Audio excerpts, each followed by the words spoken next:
Hi guys, and welcome to this top 5 things you need to know about the Manhattan slide deck. So this is a slide deck that has every possible layout you could need for your masterclass, webinar, training, or whatever it is that you're presenting to your clients, etc. cities. So I'm going to walk you through the top 5 things that you need to know to make this a success.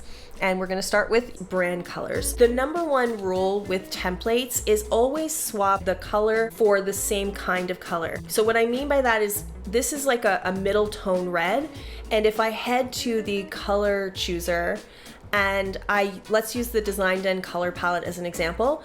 I don't want to swap a light color for a dark color or a dark color for a light color. We want to stay with the same range of color and just swap it out for the same type of color in our color palette. So this is a medium tone red. So I'm not going to choose my darkest brand color. I could, and you can play around with this, but I'm going to choose this middle blue here because it's more in line with this middle red here.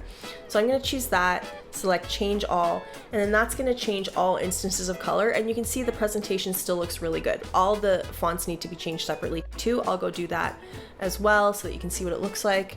And then when I head to grid view, you're going to see that all instances of color except for that one for some reason hasn't changed. So you'll see like this still looks really, really good, and I didn't have to do any major adjustments to this because I swapped color for color. So try to avoid that at all costs to make templates work for you. Templates are there to help you save time. Don't give yourself more work. Make it easy and just swap color for color. Number 2, black and white photos.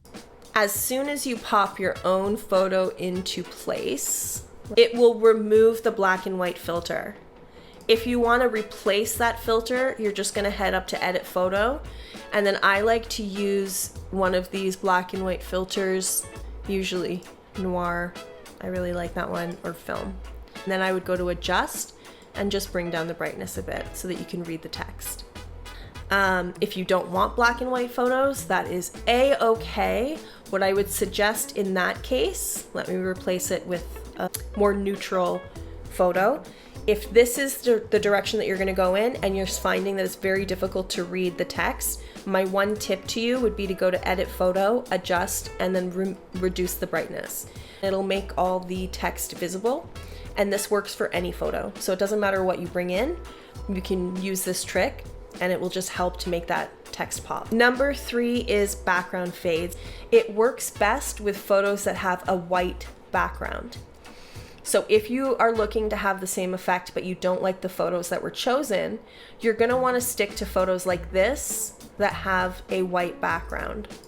Yeah, so do you see, like as soon as I add something with a lot of color and background distraction, it looks a little bit busy. It doesn't have quite the same effect. So you wanna stick to very simple photos for the background that have a whitish background, so it will look like they're floating in the back there without having a distracting background.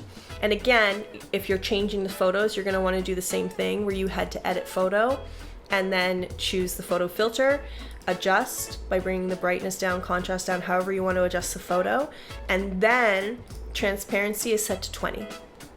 Graphs. There are a whole bunch of graphs, and every graph that I put in here, I made sure was a Canva graph, so you can edit however you need. You can even, Canva makes it super easy, so if you don't like the graphs that I've chosen, you can just head up here and change it to whichever one you want.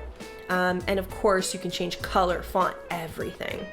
And last but not least is duplicating layouts. So this whole thing is set up so that you can easily choose. I tried to put as many layouts as I could think of here, and then all you have to do is duplicate them. So let's say your presentation, you have way more steps than this. So all you would do is duplicate the layouts that work for you. So you can do it however you want. Just duplicate the slides that best serve you to illustrate those topics, and then you're good to go.